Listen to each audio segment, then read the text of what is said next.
Hi, I'm Melanie Barr. Welcome to the She Built It Experience with Melanie. You're here because you want to experience the life and business that you crave. Join me as I talk to women who have successfully built it, a career and business that they love. We dive into the topic of how they built it and talk about everything from having the courage to make career leaps to the details of how to lead effectively, create successful teams, implement strategies for growth, and infuse tech innovation. Magic happens when we focus on the part of ourselves and our business that brings us joy. So let's dive in. Rosabel Tao is a vision strategist, a master narrative builder, a solver of audacious challenges, and an ambassador of curiosity. She is the founder of Fire and Bridge, an advisory firm that specializes in vision strategy, brand transformation, corporate positioning, and reputation management. She works with change makers, fire starters, and bridge builders who are purpose-driven leaders with bold ideas to transform their organizations, industries, or our society. Thank you so much for joining us today, Rosabel. Please share with us more about who you are and what you do. It's so much fun to be here. I have an advisory business called Fire and Bridge. I work with leaders and companies on vision strategy, corporate positioning. I do a lot of brand transformation work, and it really sort of lies in the intersection of communications, business strategy, change management. It's a very unique business that, not very many people do this kind of work. So I love the name of your company because as long as I have known you, you have had 2 to 3 cell phones, always working to put out fires for your clients and to help them overcome obstacles. So I'm not sure if this was the intention of your company name, but as long as I've known you, you have been building bridges to get through the fire. It is so hilarious you said that because I now only carry one cell phone, thankfully. Good. But Fire and Bridge actually is a reference to change makers. So the focus I'm working on with change makers who tend to fall in 2 camps. They're either fire starters or bridge builders. However, it is so funny that you mentioned that because definitely in my previous life or previous iterations of my career, I've done so much crisis work that it makes a lot of sense. Can you tell us a little bit about the fires that you put out in your previous career and how you helped companies overcome obstacles? I was head of communications for quite a number of companies. And before that, I was working for some of the biggest global PR agencies. It seemed like a lot of times, especially when you're in-house, that you are constantly fighting some fire, some of them self-inflicted wounds, but nevertheless, it really is about protecting the brand and reputation of the company. I have been involved in so many crises over the years that I can't even download you all of them. It would take us probably a week. How long do we have to talk? Not a week. You like to work with change makers, fire starters, and bridge builders who are purpose-driven leaders with audacious ideas. Why do you think that is? And how can your company help them articulate and communicate their vision?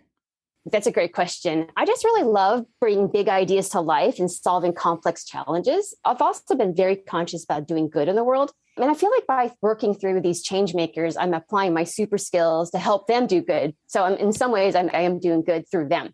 I often work with CEOs who have a vague idea of a vision. It's not very well formed or well articulated, or sometimes they have way too many ideas.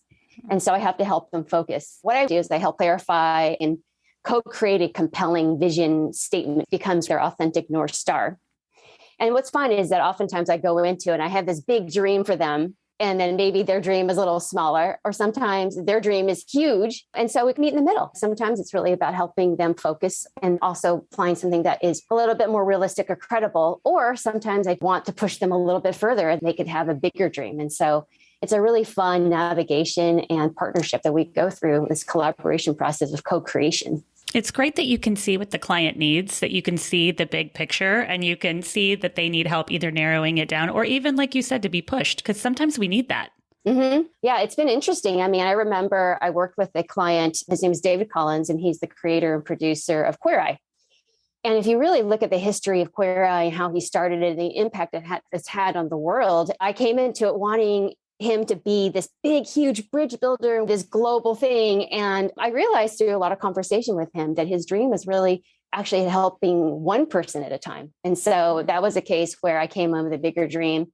But his dream, which is helping one person at a time, is a big dream. He just does it to millions of people at a time, but he's helping one person. So that was a situation where we kind of met in the middle. We brought him a little bit higher and I came a little lower and we met in the middle. He was a fantastic story.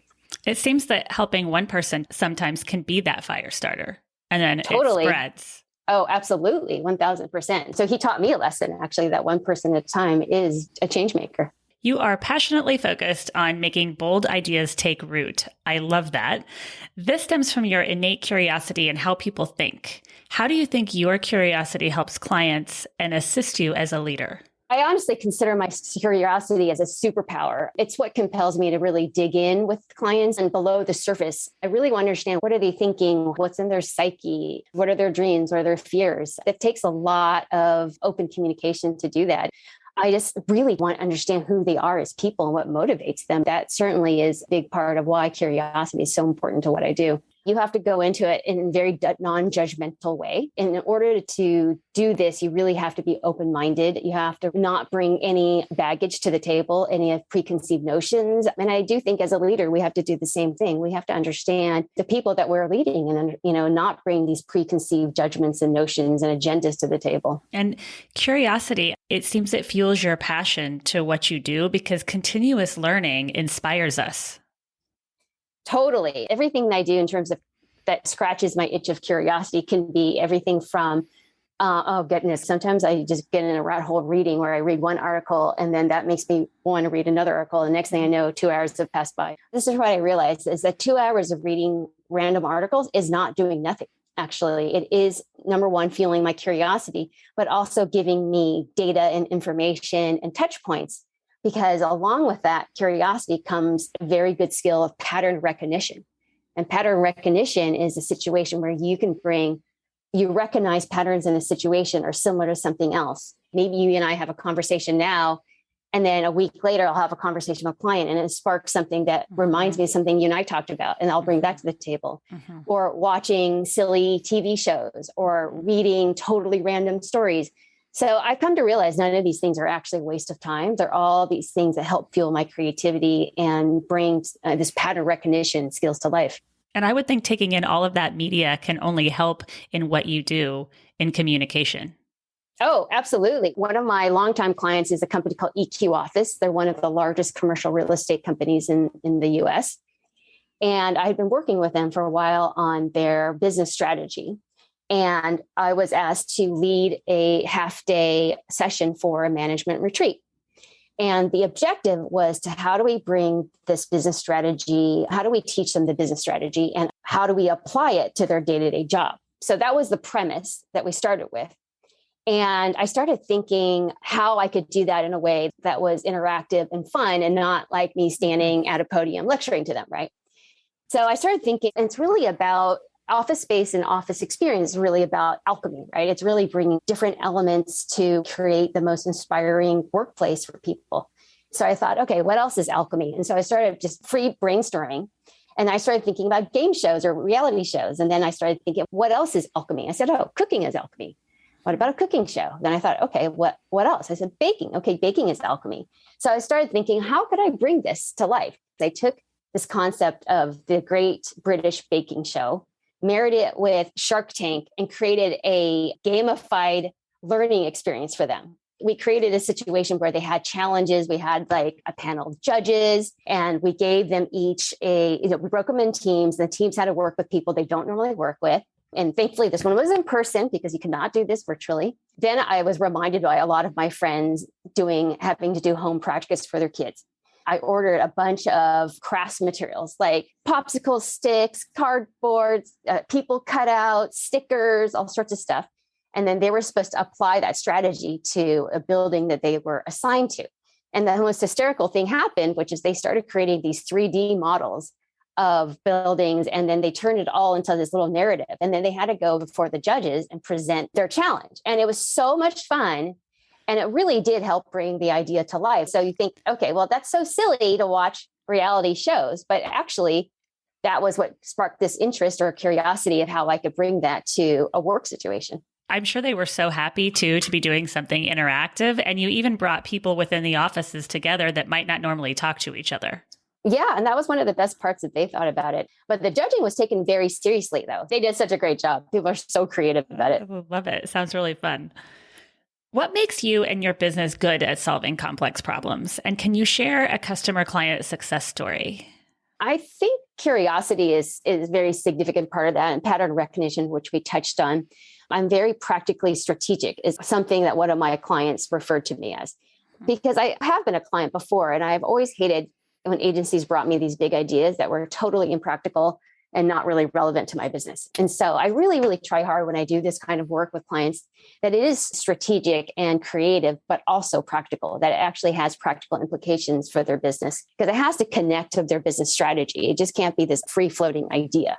It's great that you've been on both sides, because you do see the importance of being able to show and provide the path forward, not just the idea. Absolutely. Being on all sides has helped tremendously, because I've been in their shoes. I've been on the executive teams, and I fully understand the priorities and the pains and budget issues, et cetera. So I've been in those shoes. So I know exactly and understand exactly what kinds of things that they're dealing with. And that also helps me, I think, be a very good advisor to them. Yeah, you're able to solve those questions for your clients probably ahead of time, knowing that those things are going to come up. I think the thing also, too, is not being part of the company allows me to be more objective. Sometimes when you're inside the company, you have a lot of tunnel vision. It's really, really hard to think big picture stuff because you're dealing with fires like all the time, as we talked about before. It's so true. Sometimes you're in the weeds. Even at times when She Built It, I think, okay, what if this was someone else's company? How would I look at this? And what would I advise them to do? Yeah. So it's so good to have that outside objective.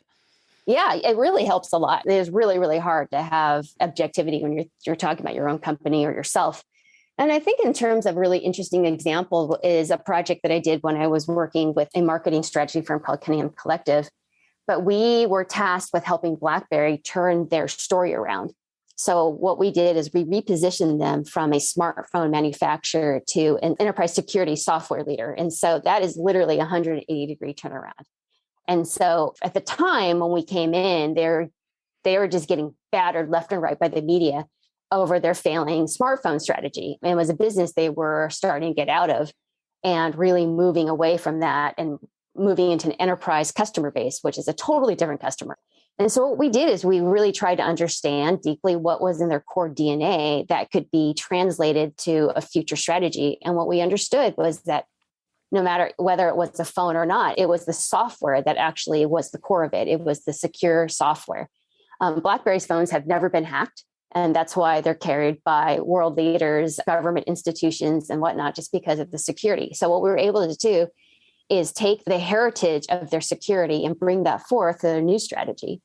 And then we repositioned them and changed their category. That was probably one of the largest messaging projects I've ever had to deal with. That's really smart, though, because security is important to everyone. Yeah. I mean, you picked a transition that would resonate with everyone.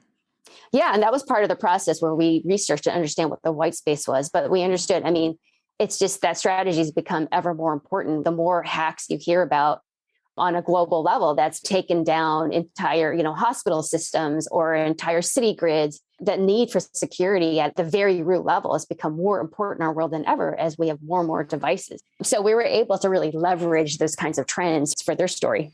Their audience shifted. And I think that's also another lesson too, is that to be really clear about who your target audience is. That I think a lot of companies, they're so afraid of not leaving out any potential customer that their story gets so muddled because they want to throw everything in the kitchen sink. So having clarity about your purpose and your target market is really, really important. So true. And sometimes that takes a little patience.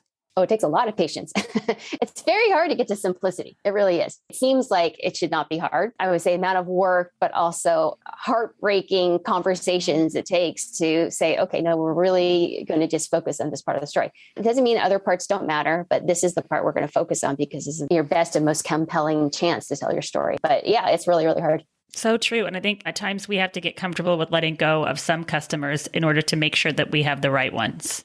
Completely true. That's also other conversations I have with clients is really about honing in on who the buyer is and who influences that buyer. If a company is crafting their brand message or their brand message isn't quite clear, what advice can you give for how to start to figure that out and how to begin to communicate it? Well, the number one advice is keep it simple. It's very, very hard to actually keep it simple. Many companies are too broad. They want to throw everything in the kitchen sink. And I think they're fearful of leaving customers out. But the more you throw in, the more confusing your message gets. It requires really strategically prioritizing which messages to put forth. When I do corporate positioning, I have very specific methodology that I use. And I learned it at my last company, Cunningham Collective. And there's a whole book, by the way, dedicated to this topic for listeners who are interested. The book is called Get to Aha. If you're trying to figure this out, interviewing customers or employees, investors, et cetera, is a very powerful way of starting the process, because you really want to get a varnished view of the perception of the company. And so again, we talked before about really having tunnel vision, right? So it helps to get a really objective viewpoint as to where you're starting from. And so I think that's a great exercise to start with. And by the way, I would also recommend that you not do those interviews yourself, because A, you can't be objective, and B, people may not necessarily want to be super honest with you. So it is worth having someone else do those interviews for you. And then I would say getting very, very clear about why you exist. What is your North Star? Why are you here? And who do you exist for? So if you could get clarity on those kinds of things, that's definitely a great start. You're so right, because you're even reminding me how difficult it can be sometimes to be simple, to take it down to that one statement that the world needs to know and remember. Yeah. I read somewhere that the attention span of humans now is 6 seconds, which is akin to goldfish. I think about that when I'm posting to social media. You have 5 to 6 seconds to get someone interested in what you have to say.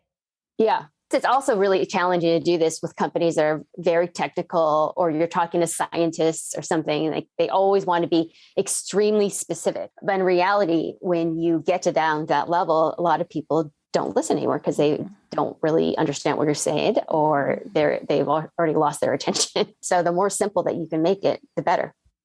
You mentioned that you started your business almost by accident, and you are the only person that I know who in the past with clients would say, "Oh, I got another client." And the wonderful thing is you have not had to really go look for them because you're so good at what you do. Your clients have found you. I think it's so important. You say you started it almost by accident. You made the leap and just launched. Sometimes overthinking can hold us back. And you didn't let that stop you. So can you share with us how your business came to life? Yes. And actually, I wouldn't say almost by accident. It was just by accident. But yes, I started Fire and Bridge in 2018. At that time, I had just left Cunningham Collective.